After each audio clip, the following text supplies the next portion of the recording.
patients have to run for multiple checkpoints for investigations. Several times, such as that in my hospital, there are 4 or 5 towers, and many of them are trying to figure out a way on how to reach one place to another place.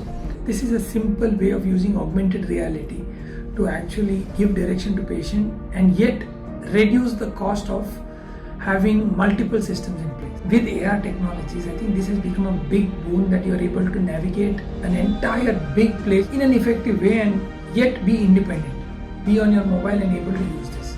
And I think that's where I was really impressed with this solution. I think that's what every hospital ideally should have, so that the guidance for every patient is on their fingertips.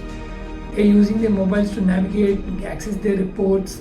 They're able to reach their particular place without much of a trouble, and that simplifies things and makes them independent, makes them comfortable. So I think that's a very crucial point that every hospital should think of, imbibe, and simplify using technology. I think technology today has reached such an amazing point that it is able to assist people so effectively.